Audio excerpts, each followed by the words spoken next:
You have out your notes. You're going to be writing down definitions for those terms and hopefully understanding some concepts. Remember that the point of physics is to make predictions. That's what we do a lot of in science. The word physics means knowledge of nature, and we're trying to unlock the secrets of nature. Be able to make predictions like we've got an ice skater that weighs 80 kilograms going 3 meters per second this direction. Another ice skater weighing 70 kilograms going 5 meters per second this direction. They collide on the ice. With physics, we can predict which way they go and exactly how fast they'll move based on science. With your knowledge of Newton's 3 laws of motion, you can make a ton of predictions. And Newton is one of the guys up above, or people above the board there. Can you tell me which one? Which one of those people is Newton? The guy second from the left? Yeah, second from the left is Newton. Third from the left is Galileo. Okay? And Newton, is the one, you've all heard the famous story about the apple falling on his head, and he realized something about gravity. A lot of people misunderstand that whole story. It's kind of more of a legend than it is an important part of scientific history. And, if you thought that that story was, here's some dude sitting underneath a tree and an apple falls on his head and he realizes, woo, there's gravity. No, that wasn't his big discovery. Okay? First caveman that ever threw a rock up in the air and had it come down and land on his face knew what gravity was.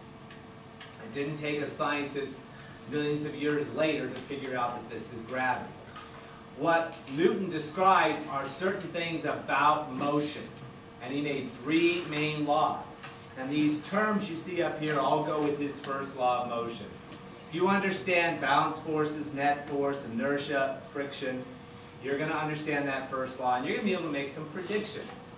And sometimes the predictions in physics, they come out exactly like you would expect. But as I warned you guys earlier on in the year, sometimes they come out totally opposite from what you would expect. You're like, whoa, that doesn't make any sense. And that's why not only do I want you to be able to make accurate predictions, I want you to be able to understand the reason why it comes out the way it does. Okay? What's the science behind it? So I'm going to show you on each of these 3 days, starting today, I'm going to show you some demonstrations. I'll explain what I'll do at the beginning of the period, and at the end of the period I'll do it for you. And I want you to make a prediction. Now right now you may not understand these terms, what Newton was trying to describe, but at the end you will, and we'll see if your prediction was right. The first little demo involves these weights. These weights are suspended from threads. Okay, I'm going to have 2 setups like this. And I'll have a thread hanging off the bottom. And in one case, I'm going to grab that thread, that bottom thread, and I'm going to pull it slowly. In the other case, I'm going to grab the bottom thread and I'm going to pull it quickly. My question for you, the prediction I'm going to ask you to make, is where will the thread break? Will the thread that I'm holding on to break, or will the one above break? And will it make any difference whether I pull it slowly or quickly? How many think how quickly I pull it makes a difference about where it breaks? Okay, about more than half the class. How many think that when I pull it slowly, it will break above? How many think it'll break below? And the rest of you aren't making predictions. We'll find out. That's the first of the 3 little demos. The next one here has to do with this quarter resting atop the index card over the cup. And my challenge is to get the quarter into the cup, and I cannot touch the quarter, the card, or the cup. Just predict mentally. You can tell me what your idea is later on when we get to that part. The last one, I'm going to serve up a little drink for one of you that volunteers. Sometimes this demo goes awry. I have some problems with it. But I'm going to lay out a tablecloth for you. I'm going to put a nice glass on your desk and pour you a nice glass of cool, refreshing water. My challenge is to remove the tablecloth without disturbing the glass or the water. I can't touch the glass or the water. And I'm sure some of you have some ideas about how that will be. It's where, put a line through it up here. so we can keep track of the ones we've done. 1 down. The force that opposes motion between two surfaces that are touching each other, everybody? Friction. And spelling does count. You have the word provided there right in front of you, F-R-I-C-T-I-O-N. Friction's a term you're probably already familiar with. Is friction good or bad? Good. Which is it? Good. It depends is a good answer, right. It depends on where it is. Friction's a good thing if it keeps your pants up. So you belt your pants around your butt cheeks and they're barely up there. If it wasn't for friction, they'd fall right down. Friction keeps your shoes tied. So it's a good thing there. Friction allows me to take a step and walk across the room. If it wasn't for friction, my feet would just skitter right out from underneath me, like my cats when they run across the tile floor. They can't do anything because there's not enough friction. Friction is a bad thing when we're talking about an automobile engine. Metal parts, teeth and gears rubbing against each other. We add oil or lubricant in there to reduce the friction. If it wasn't for that, that engine would last a heck of a lot longer. Friction is a bad thing when it's air rubbing against, say, the surface of the bus or the sports car. Air resistance is kind of a form of friction. It's a force that opposes motion. Two surfaces have to be touching and we have to be trying to make motion. If we have that, then we have friction. Some substances or materials have more friction inherently. Like, for instance, two pieces of sandpaper, put one on top of the other, there's a great deal of friction. I have certain shoes that constantly get untied. I don't know if you guys experience this. I'm tying them like 3 or 4 times a day. I have to triple knot them sometimes to keep them from untying. And it's because they're made of nylon or polyester, some material that's very slick, that doesn't have enough friction. The flat shoelaces, that's one of the reasons I make them flat. They tie a better knot, they have more friction. Like a lot of your athletic shoes, those shoelaces are cotton, so they have a little bit more of a fluff to their fiber and they're not as slick or smooth, so they're more likely to stay knotted. So it could be a good thing, it could be a bad thing, it depends on where that friction is. All right, number 2 down. Forces that are equal in size and opposite in direction are referred to as balance forces. So that would be this one right here. B-A-L-A-N-C-E-D, forces. F-O-R-C-E-S. I need someone to come arm wrestle me. Okay, Zach, come on up. You got to get schooled. Am I? Mark, set, go. All right, so right now we would say the forces are balanced. They're equal and opposite, right? As soon as one of us begins to win, then the forces are no longer balanced. By the way, you know how to cheat in arm wrestling? Come here. How? For years, my dad was kicking my butt in arm wrestling. When I was, 17, 18 years old, I should have been stronger than the old guy. He was still beating me. And it drove me nuts. It kind of, if you're a guy, you know what I'm talking about. It kind of goes to your ego. Scoot over this way a little bit. Finally, we were at some picnic, and I figured out what he was doing. And he'd been doing this for years. He's like, all right, son, you want to arm wrestle? I said, sure, Dad. You put out your arm. All right, it's arm wrestle. Ready, set, go. Ow. Ow, ow. Yeah. Do you see what he did? Look at this. Look at the distance between his hand and his shoulder. And look at the distance between my hand and my shoulder. Okay? I am much closer to my shoulder with my hand than he is. I have a mechanical advantage. There is no way in the world I was going to beat him as long as he did that. So he always made me reach out way across the table, like this, to arm wrestle him. And I never figured it out. It was a little slow. Until I was like 19, I realized how he was beating me. So, okay? That's leverage, by the way. It's another concept we'll talk about later. All right. So what we just saw there, when I was not beating Zach, we were just holding our own. That's what we refer to as balance forces. The forces are equal and opposite. Okay? If the force of you pushing down is greater than the force of the desk holding you up, then you're going to crush that desk. But a better example would be tug-of-war or arm wrestling.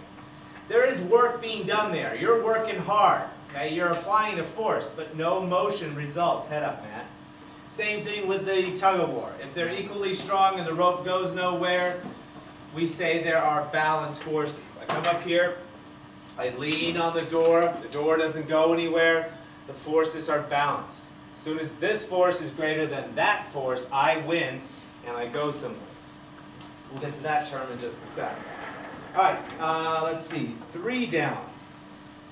Oh, gotta take a deep breath for this one. Newton's law that says, an object at rest tends to stay at rest unless a net force acts on an object moving at a constant velocity, continues at that velocity unless a net force acts on it. That is referred to as the First Law of Inertia. Going back to our crossword puzzle. First Law of Inertia is this big old long one here.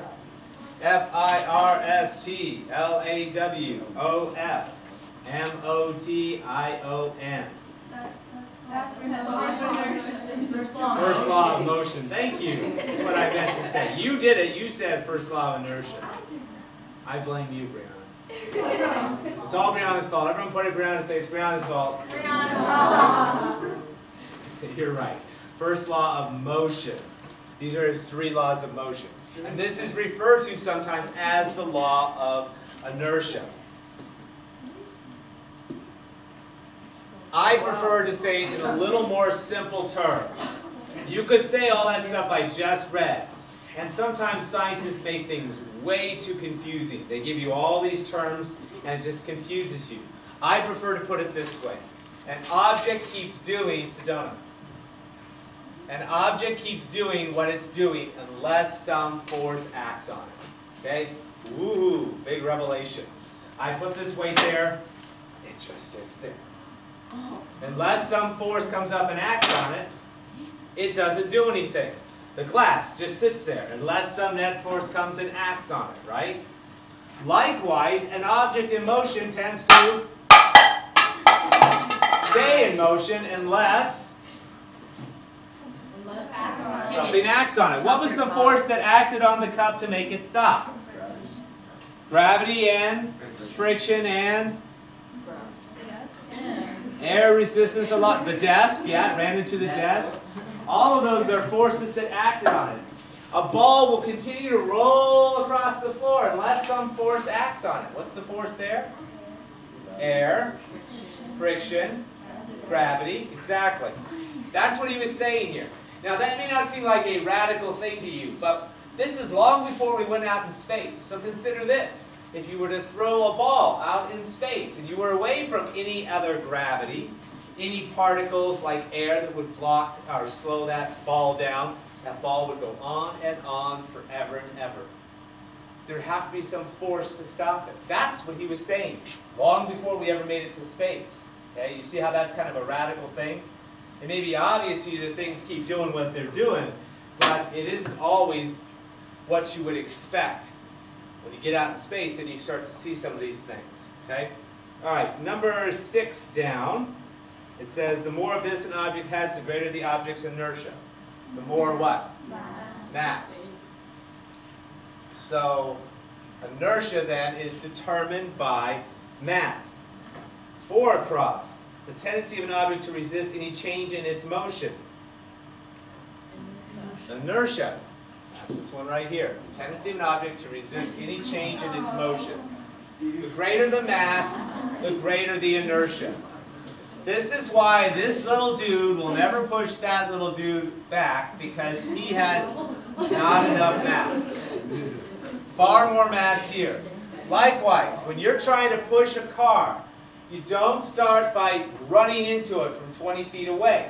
You get up against the car and it takes a lot of force to slowly overcome that inertia. Okay? The more mass that object has, the harder it's going to be to change what it's doing. Right now the car is sitting there. It takes a tremendous force, because it weighs so much, to get it going. Likewise, it takes a lot of force to stop one. The car out here is going 45 miles an hour. It's going to take a lot of force for you to go out there and stop it. If a little kid go with 2 miles an hour on a tricycle, then you can probably go stop it. Okay? Less force is required. The greater the mass, the greater the inertia. This word is kind of related to another word I know you've heard, momentum. Okay? Inertia can deal with, can apply to objects that are sitting there and objects that are moving. Momentum is only talking about objects that are moving. Okay? And we'll get to an actual formula for that later. So if it's in motion, it has inertia. If it's at rest, it also has inertia. The greater the mass, the greater the inertia. Number 5 across. If this acts on an object, the object will change speed, change direction, or both. What is that? Net force. Net force. That's 5 across. N-E-T. F-O-R-C-E. And we already get inertia there. Net force. So we talked about balance forces. When the forces are equal and opposite, no motion results. Forces are equal and opposite, no motion results. A net force, you always get something out of that motion. So like in this example here, this weird creature with no nose is applying more force up than gravity is applying down. So the weights stay up. Here, the poor Green Bay Packer is not applying as much force this way as the linebacker is that way. Therefore, he gets knocked on his butt and his helmet comes. Okay? There is a net force. You see that? Net force. One of the forces is greater than the other. The kick is greater than his motion coming forward. Okay? We have a net force. The way I remember this is the term net is used a lot. It's used in finance. You might have heard the term gross and net. Head up, please, Andrew.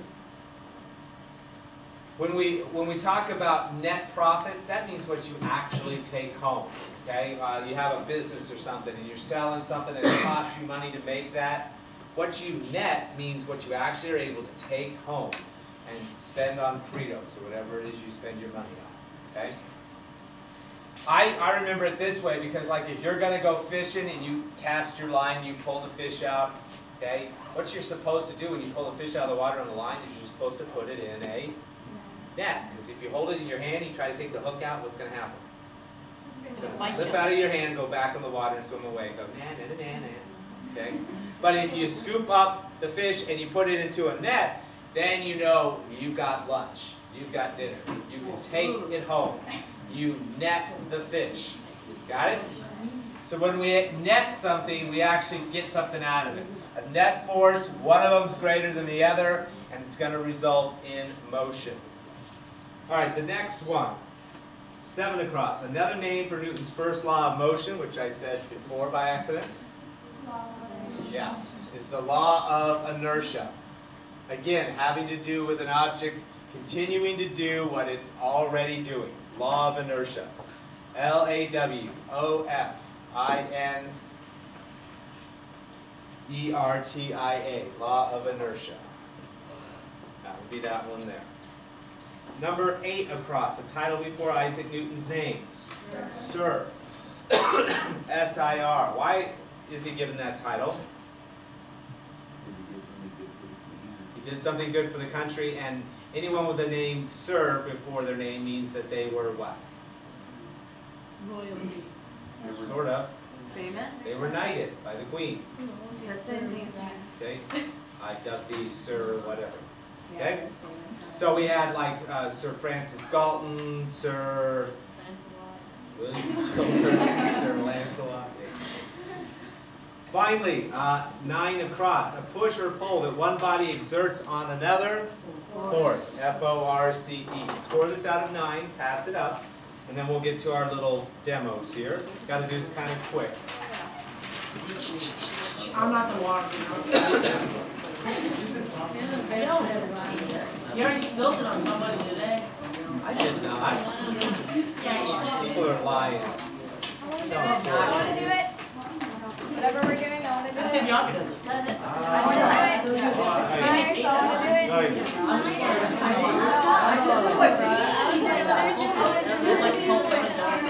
Alright.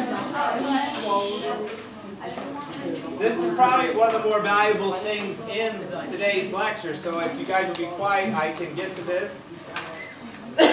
And maybe you'll prove to me and yourself that you truly do understand this concept. Okay? So, I ask you to predict if it would make a difference whether I pulled it fast or slow. How many of you said it would make a difference if I pulled it fast or slow? You are right. The question is, what does that difference do? What is that difference? And again, it goes back to inertia. The weight hanging off of that thread has inertia. And obviously, when I pull this thread, whether it's fast or slow, the thread's going to break before the weight breaks. Okay? And what people don't understand is that even objects that are falling, even objects that are hanging from something like that, they still have inertia. Yes, gravity wants to make that weight go down. This string is preventing it. But it takes energy to get it going. Gravity has more than enough to do that. If we were pushing a car, let's say, as I mentioned before, you wouldn't start back from a great distance and get a running start and throw your shoulder into that car. That's a good way to break your shoulder. You would get up to the car and you would push. And it would take a lot of force, and gradually you'd get that car moving. And as it got moving faster and faster, it would become easier to push, right? Because you overcame its inertia. If I pull this bottom thread slowly, where will it break? Above or below? Below.